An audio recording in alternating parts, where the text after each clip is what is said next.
Oi, gente, mais uma aula de sociologia. Vamos falar sobre totalitarismo. A gente falou sobre democracia na última aula, agora vamos falar sobre um regime absolutamente diferente disso. E a gente vai entrar em alguns aspectos históricos, em alguns aspectos psicológicos que permitem que a pessoa chegue nesse cenário totalitário e discutir alguns detalhes no meio de caminho. Então, bora. Primeiro, uma definição. Vocês escutam totalitarismo, talvez vocês lembrem, sei lá, de Hitler, o que é correto, porque ele tinha de fato um governo totalitário, que é um governo que ele não é apenas autoritário no sentido de não te dar liberdades civis, não te deixar votar, não, te- não ter eleições de qualquer forma, ou usar de repressão policial. Ele não quer cuidar apenas do aspecto político da sociedade sem a participação do povo. Ele quer cuidar da sua vida privada. Então a ideia é que você não tenha liberdade nem de escolher o que você acha bom e ruim. E por que se chegou nesse estágio, né? Exatamente o que era isso? São partes das perguntas que a gente vai tentar responder. Então, primeiro, uma definição. O totalitarismo é uma forma de domínio radicalmente nova, e realmente ele surgiu no século XX, não existia nada semelhante antes, porque para você conseguir todo esse nível de controle totalitário, você precisa de um certo nível de tecnologia, de uma certa organização do Estado. Então, mesmo as tiranias antigas, se você tivesse, sei lá, um Império Mongol do Gengis Khan, ou Esparta, que também era um lugar onde você tinha que andar muito na linha, você não tinha nada que chegasse ao nível de uma Alemanha nazista, por exemplo, ou do stalinismo. Seguindo. É uma forma de domínio radicalmente nova, porque não se limita a destruir as capacidades políticas do homem. Política aqui não é só o voto, política aqui é todo tipo de relação que você tem com o outro para construir a realidade material e social na qual você vive. Então, não se limita a destruir as capacidades políticas do homem, isolando-o em relação à vida pública, fazendo com que a vida pública não seja um lugar onde ele põe a sua opinião, um lugar onde ele põe a sua personalidade. A vida pública passa a ser um lugar onde você obedece regras. E é isso que você deve fazer no totalitarismo. Você está dentro ou você está fora. É total a abrangência desse governo. Como faziam as velhas tiranias e os velhos despotismos, mas tende a destruir os próprios grupos e instituições que formam o tecido das relações privadas do homem.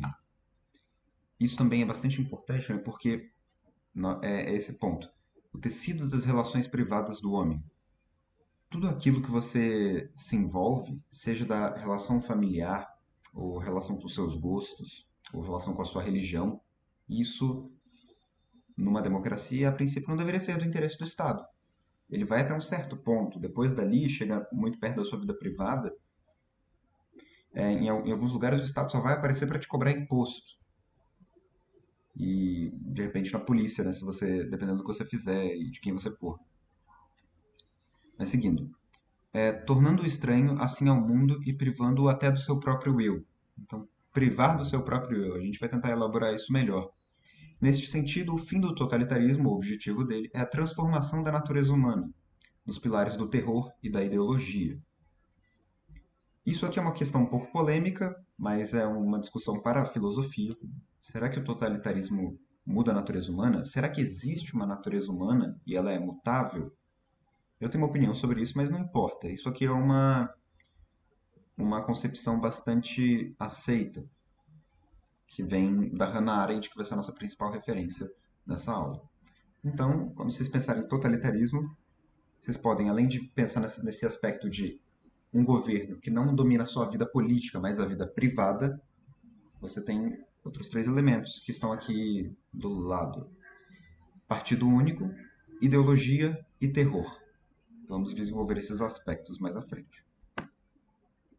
Hannah Arendt, no Origens do Totalitarismo, talvez um dos livros de teoria política, filosófica mais importantes do século XX e uma referência fundamental para essa discussão.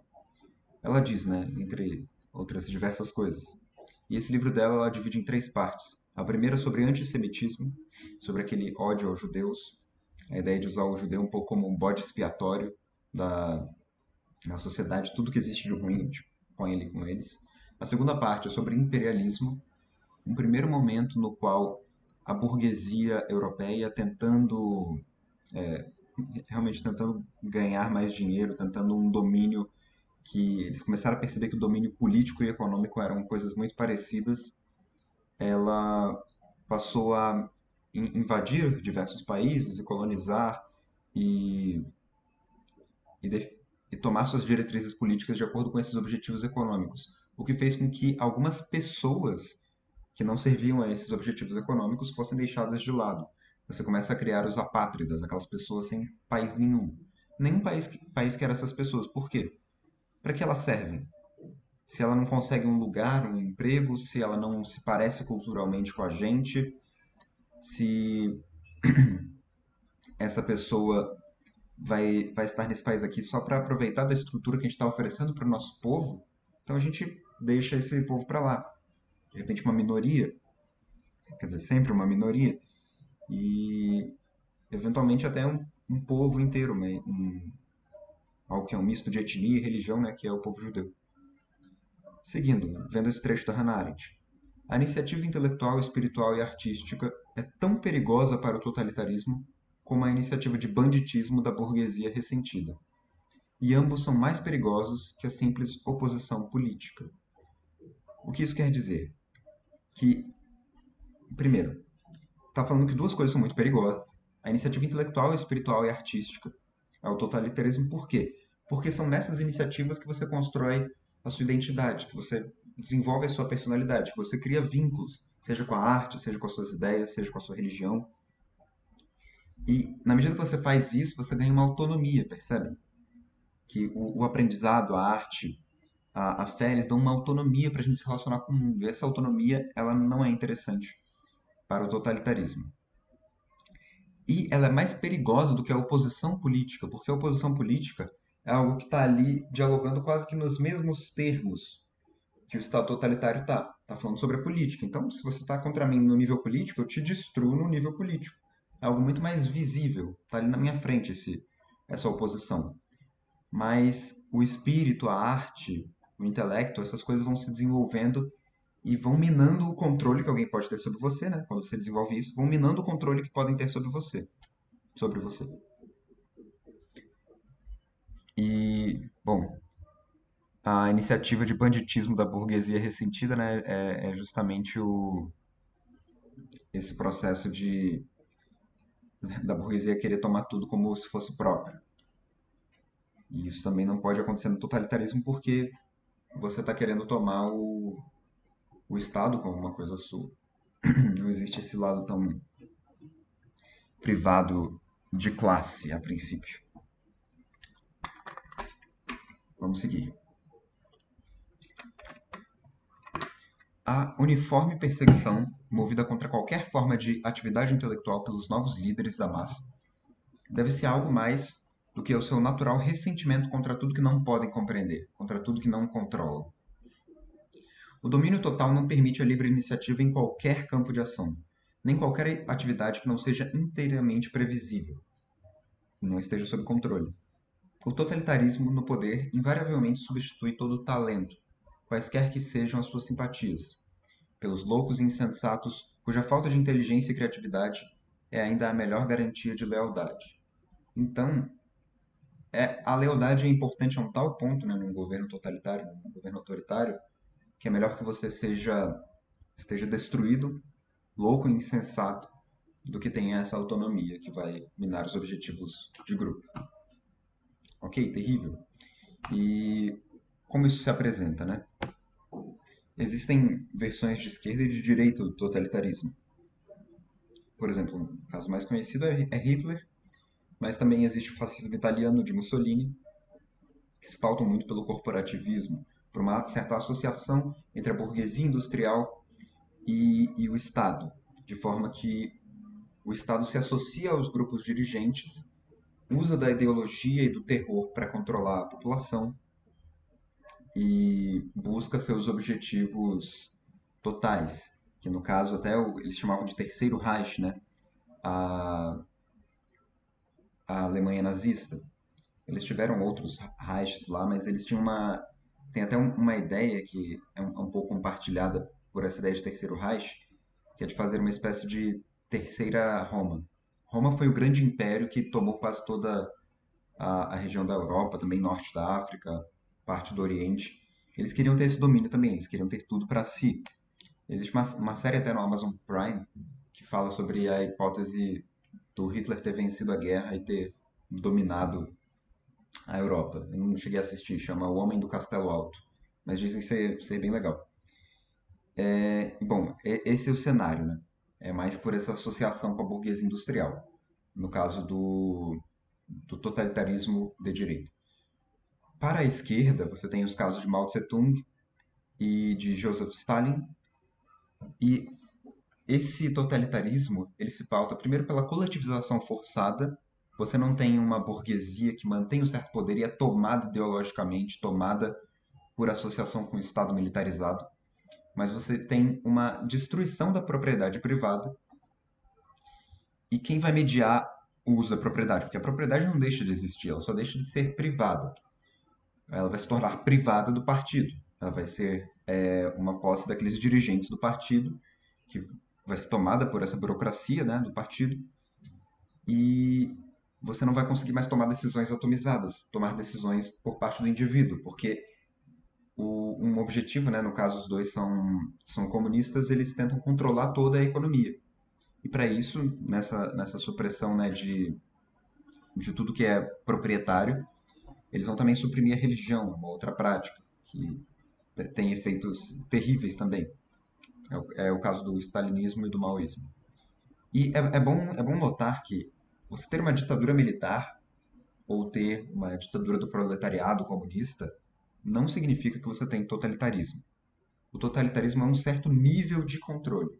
É verdade que a ditadura militar e o comunismo são autoritários, mas não são necessariamente totalitários. Eles não se encaixam nas características que a gente vai apontar aqui. Não se encaixam necessariamente, né, mas podem se encaixar. O que tem em comum esses dois sujeitos aqui, né? Eu apontei uma pequena diferença aqui da coletivização forçada. Por exemplo, numa Itália fascista, você poderia ter, e você tinha, né, uma religião que você tentava desviar as coisas ali, não entravam em acordo com facilidade. Mas no stalinismo, no comunismo, você precisa suprimir a religião. Você precisa suprimir quase tudo aquilo que vem de um além. E o que eles têm em comum? Eles têm em comum esse aspecto totalitário de que nada deve existir acima do Estado, fora do Estado ou contra o Estado. E aparecem uma série de características nisso. Primeiro, o nacionalismo, a nação acima do indivíduo. Você faz tudo em nome desse coletivo. E se por acaso algo está fora do interesse da nação, ou você faz alguma coisa contra a nação, você não é simplesmente uma pessoa que tem uma opinião X, uma opinião determinada. Você é um traidor. E isso é uma característica central. Então você sempre é um doisladismo completo, né? Uma dicotomia, um maniqueísmo completo. Você não pode estar em cima do muro, você não pode estar indiferente. Ou você está do lado deles ou você está contra. Um romantismo é uma outra característica porque tem essa idealização. Primeiro, essa visão de que o futuro será grandioso sob o domínio da nossa nação. De que o presente é um momento de luta no qual devemos vencer o inimigo que impede essa idealização. E que o passado é aquele momento no qual a luta do nosso povo permitiu que se construísse o Estado totalitário, né? Que talvez eles não queiram usar essa palavra, mas é a nossa cultura superior que se mostrou superior e nos trouxe até aqui para essa valorosa batalha. Então é bastante romântico, né? Você precisa tornar aquilo de certa forma heróico, de forma que seja honroso até para o cidadão falar assim: eu defendo o meu país, eu defendo essa nação, eu estou defendendo esse objetivo último de busca pelo bem e pelo domínio total da minha raça, de repente, até, como era o caso da eugenia que existia na Alemanha nazista. Outra característica é o terror. E terror, né, é uma palavra meio ampla, esse tipo de mecanismo de controle. Como é que ele se dá? Pelo medo e pela imprevisibilidade. Porque, por exemplo, numa ditadura militar, como você tinha no Brasil, você perseguia alguns grupos. E quando você persegue alguns grupos, é claro que isso cria um enorme medo, né, da pessoa primeiro se identificar com algumas ideias, ou se ela fizer parte desse grupo, seja étnico, ou seja, sei lá, homossexuais também eram perseguidos, tanto na Alemanha nazista quanto no stalinismo. Mas isso ainda não te torna. Esse medo não torna o governo totalitário. Torna ele autoritário, certamente. Mas a imprevisibilidade é essencial. Porque imagine que o governo, só para criar medo, só para criar uma tensão constante, às vezes seleciona alguém, uma pessoa qualquer, e prende ela, sem nenhum bom motivo. Porque ela não precisa nem ter comentado alguma coisa muito clara, mas ficou parecendo um pouco que ela era uma traidora da pátria. Conseguiu criar um discurso conspiratório em cima daquela pessoa. E você já persegue ela, você prende, você mata. Por que isso é interessante? Por que essa imprevisibilidade é útil? Porque se qualquer pessoa pode ser acusada de traidor, pode ser presa pelo regime, então qualquer vínculo pessoal é uma cumplicidade. Qualquer vínculo que eu tenha, um pouco mais profundo com alguém da minha família, com algum amigo, é uma chance de, no dia seguinte, ele ser acusado de traidor e eu estar me reunindo com ele. Eu ser uma pessoa que anda com um traidor. Então eu acabo sendo um traidor por tabela. Então, essa imprevisibilidade ela é essencial para o medo, porque ela pode vir de qualquer lugar. O medo, quando ele se dá de forma mais previsível e objetiva, é claro, ele é profundamente opressivo e você não vai poder fazer parte de nenhum daqueles grupos que são perseguidos, mas se você entrar no eixo, de repente fica tudo bem. Mas com essa imprevisibilidade, não. E é isso que causa um terror e um controle ainda mais abrangente. Milícias ou esses grupos de civis armados, existe um incentivo de que, né, esse terror ele não vai ser só por parte do Estado. Mas para você mostrar que você é fiel ao partido, é melhor que você exerça esse terror com as outras pessoas. Então que você duvide de todo mundo, que você persiga também esses inimigos. E se aparece uma pessoa na sua vida que se encaixa dentro de algum desses critérios de traidor, de minoria não aceita pelo regime, é melhor que você dê um jeito de fazer alguma coisa contra essa pessoa. Porque se você não fizer contra, você é a favor. E se você é a favor dessa pessoa, você é contra o regime. Então você tinha muitos grupos civis armados, né, que perseguiam essas pessoas autonomamente. Você não precisava do Estado. Você queria um tal nível de terror, um tal nível de lavagem cerebral, que as pessoas já se tornavam quase policiais do regime. E como é que você cria essa imagem toda? É essencial você cultivar um inimigo. É o que justifica a permanência do regime. É o que justifica, inclusive, que o regime precise matar tanto ou cometer tantos abusos, porque se eu não fizer isso, amanhã o inimigo vai tomar o poder. O inimigo vai acabar com isso aqui. Para quem conhece o livro 1984, que faz um retrato incrível dessa realidade de forma bastante condensada, tem um momento lá que o protagonista chama de 5 minutos de ódio. É um momento que todo mundo liga a TV para passar por um momento de exaltação, assim, né? De olhar para aquelas coisas e ficar muito horrorizado, ficar super horrorizado diante daquela realidade. E vocês devem imaginar, por exemplo, talvez vocês já tenham visto isso, que é aquela reação quase automática, né? Você pega um bolsonarista roxo e põe uma foto do Lula, ou você pega um lulista roxo e põe a foto do Bolsonaro e fala dele, ele já começa, né? Tipo, é quase automático, como se você ligasse aquela caixinha de música ou um ursinho que você aperta para falar alguma coisa. Ele começa a espumar e repetir várias coisas, né? Quase um mantra contra aquela figura que ele odeia muito. E assim você vai cultivando um sentimento. Você traz aquele inimigo repetidas vezes e realiza os 5 minutos de ódio para equalizar aquilo e para criar aquele sentimento de união, né? Porque o ódio une muitas pessoas. E isso é uma coisa essencial para o regime. E, é claro, isso existe também fora do regime, né? Os 5 minutos de ódio, eles estão sendo praticados em vários grupos de WhatsApp nesse exato momento. Mas, no caso do totalitarismo, ele precisa ser quase uma política oficial. Outro elemento essencial, né? Óbvio, a propaganda. A propaganda é essencial em tudo, na verdade. E, no caso do totalitarismo, ela precisa ser bem feita, de forma que até hoje se estudam as estratégias, né, de propaganda desses regimes totalitários não apenas para fins políticos, né, mas também para fins de marketing mesmo. É útil, é um instrumento. E você usa como instrumento praticamente tudo: cinema, rádio, jornais, a literatura, de forma que a arte autônoma, né, que escapa daquilo que é conveniente ao regime, costuma ser minada, censurada, como diz o aspecto seguinte, mas essa propaganda vai criando esse aspecto total. Você vai encontrando isso em todo lugar. Como nessa figura do Stalin aqui sendo celebrado com flores por essa bela juventude soviética. Um bigode muitíssimo grosso do Stalin. Campos de concentração, né? Os totalitarismos que a gente viu por exemplo, para Hannah Arendt, totalitarismo foi apenas nazismo e stalinismo. Alguns outros autores vão incluir mais coisas, como o Mussolini no fascismo italiano, como o Mao no maoísmo, né, na China. É razoável incluir essas pessoas, mas os exemplos mais notáveis e puros, talvez, sejam Stalin e Hitler. E eles dois tiveram campos de concentração. Eu não lembro se os italianos tiveram campos de concentração.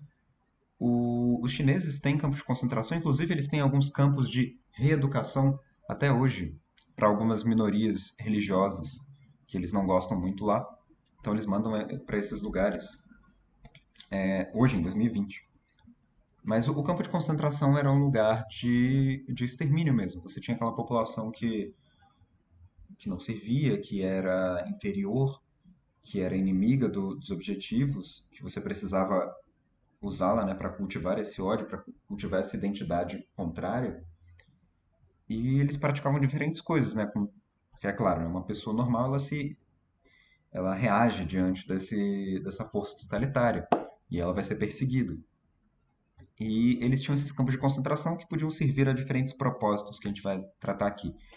No caso da Rússia Soviética, eram mais campos de trabalho forçado, né? Tipo, escravizavam as pessoas, por vezes matavam. No caso, matavam mais de fome, né? É diferente do caso alemão, onde eles matavam para matar mesmo, matavam com câmeras de gás. É uma coisa especialmente terrível. E um último aspecto que vale ressaltar é o culto ao líder, né? Que é essa personalização, assim, essa identidade que você tem que sempre obedecer, obedecer, obedecer. Então você tem um líder ali para obedecer e adorar. Seguindo, gulags e campos de concentração. Gulag era o nome desses campos de trabalho forçado que existiam na União Soviética. Eles existiram por muito tempo e por toda a União Soviética, muitos deles na Sibéria, né? Bom, toda a Rússia é fria, mas em alguns deles você tinha condições terríveis. Você mandava a pessoa ali trabalhar de forma escrava, construindo por exemplo, qual a palavra daquilo? Um trilho de trem, né, na Sibéria. Muitos morriam no trabalho e era dessa forma que eles lidavam com seus presos políticos.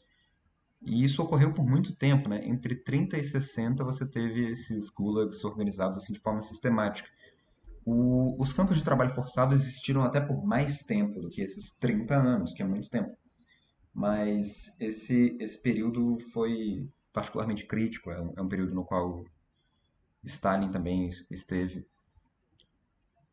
E é diferente um pouco do campo de concentração nazista, que era um campo de extermínio, efetivamente.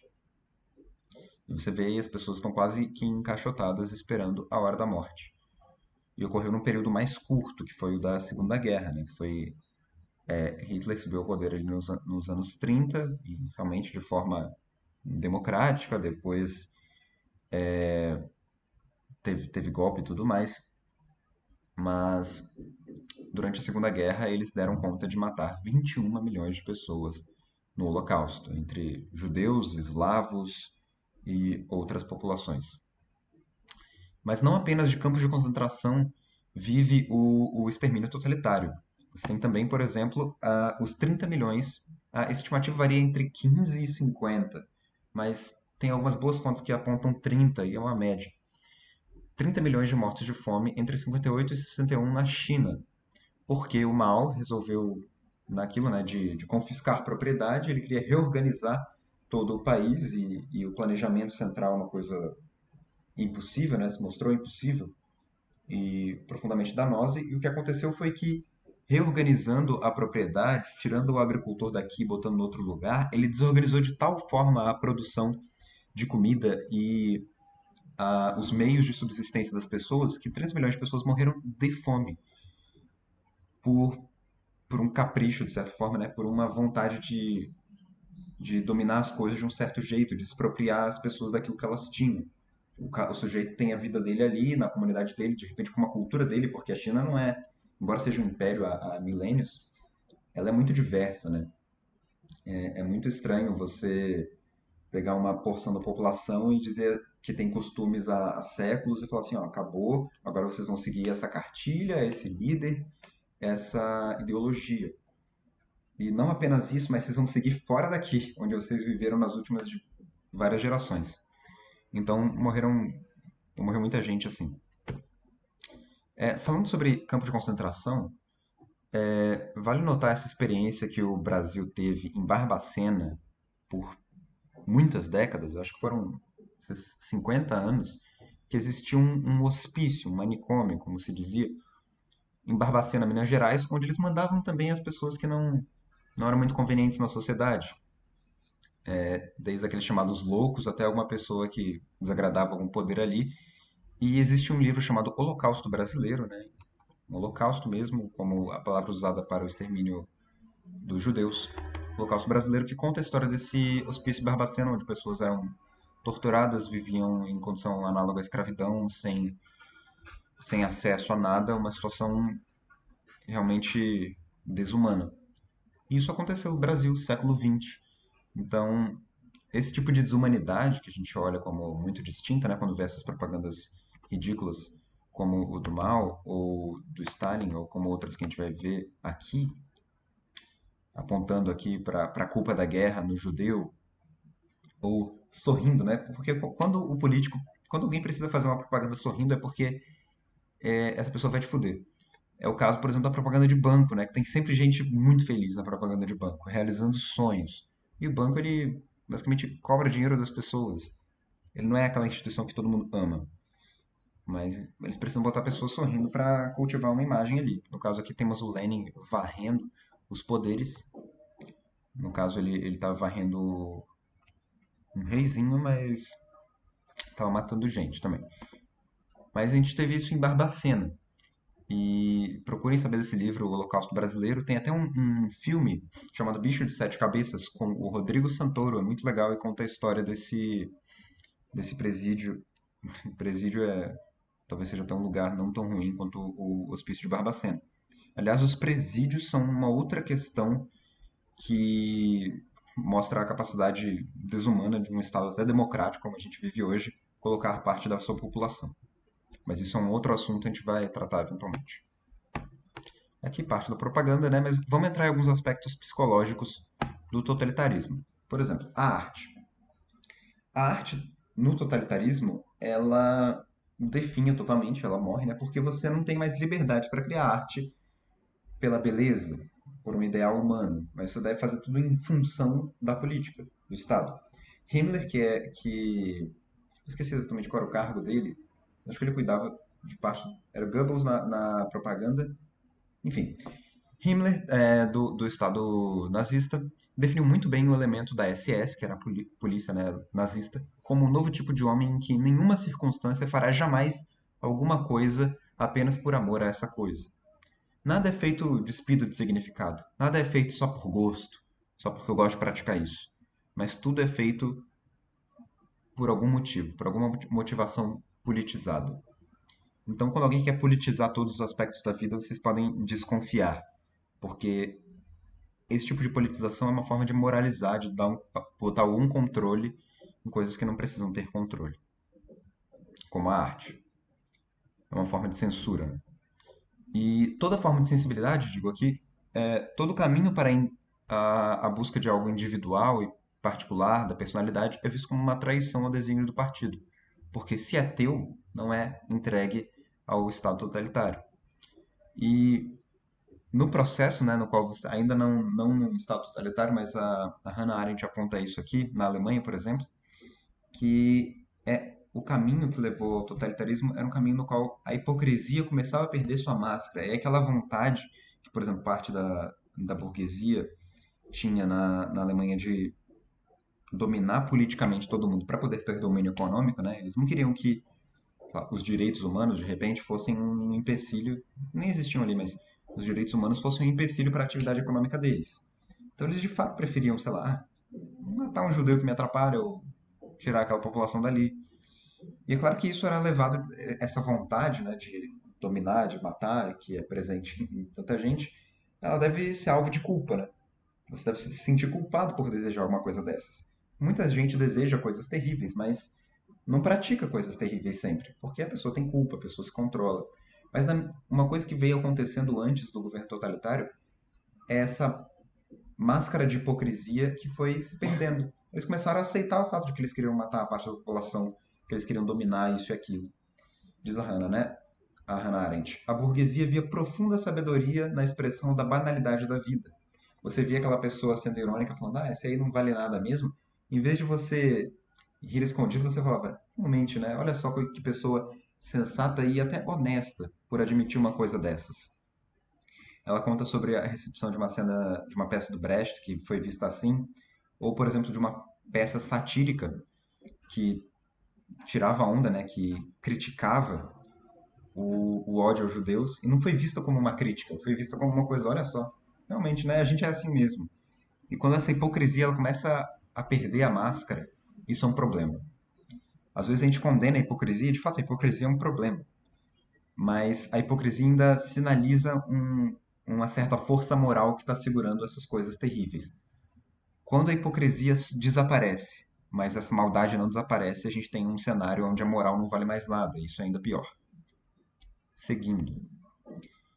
Ressentimento e revanchismo. Vocês vão estudar isso em história mais profundamente, de como o cenário do imperialismo, depois da Primeira Guerra, do entreguerras, leva à realidade nazista, por exemplo, ou de como a situação terrível do czarismo e da vida na Rússia leva à revolução e ao stalinismo. E existem diversos aspectos políticos e históricos aí que vocês vão tratar melhor por lá. Por exemplo, naquelas cobranças que o Tratado de Versalhes impôs à Alemanha nazista, que se viu arruinada, né? E passou a ter uma raiva enorme do resto da Europa depois da Primeira Guerra e encontrou no nazismo essa oportunidade de fazer a sua revanche, a sua vingança, de recuperar a sua força e impor sobre os outros.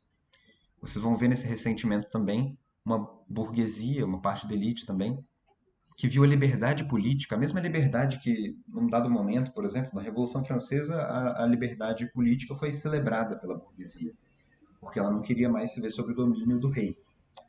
Mas essa mesma liberdade política que permitiu, num certo momento, a atividade econômica, é a liberdade política que, num outro momento, garantindo direitos ou garantindo participação, está impedindo o avanço dos objetivos econômicos dessa burguesia. A liberdade se torna um obstáculo. Essa burguesia vai sacrificar a liberdade política, a liberdade pessoal, os direitos humanos, em nome de, de uma liberdade só na via econômica. E o liberalismo ele não é só econômico, embora parte do, do ideário liberal seja usado só para isso, que é um erro e é uma coisa de fato imoral quase, mas o liberalismo ele envolve liberdade também política, liberdade religiosa, liberdade para você viver sua vida como você quer. Bom, esse ressentimento, esse revanchismo, seguindo que sem perspectiva, né, da população russa ou alemã, a população começa a acreditar nesse mito do rumo da história. Eu não tenho perspectiva, eu começo a me identificar com essa ideia de que eu só vou conseguir viver uma vida melhor se a gente conseguir completar esse grande mito que está sendo enunciado pelo Estado totalitário de tomar conta do mundo, de de ter um poder total. E essa falta de perspectiva que coloca a pessoa num objetivo não próprio, mas num objetivo externo, é própria desse coletivismo. É um outro aspecto muito comum, tanto no nazismo quanto no comunismo, que é a pessoa deixa de possuir um valor próprio. Ela encontra o seu valor no grupo, ela encontra o seu valor enquanto função daquele governo.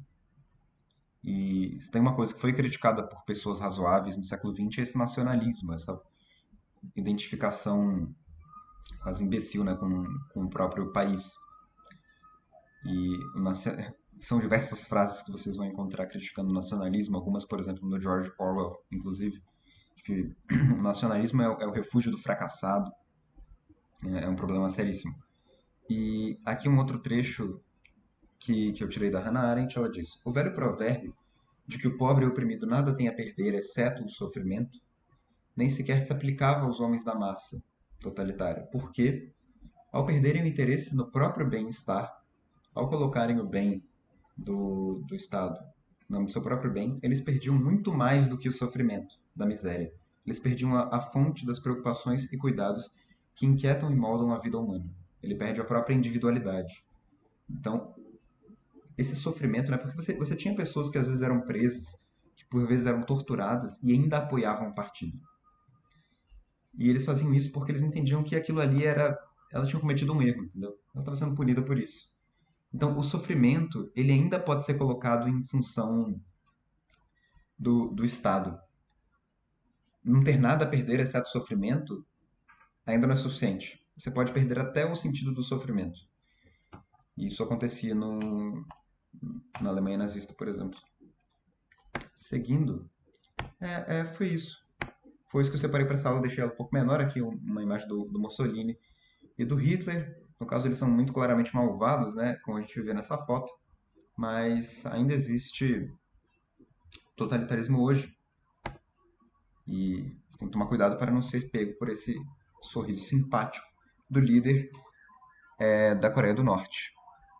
E é isso, gente. Qualquer dúvida, vocês me mandem mensagem. Um abraço.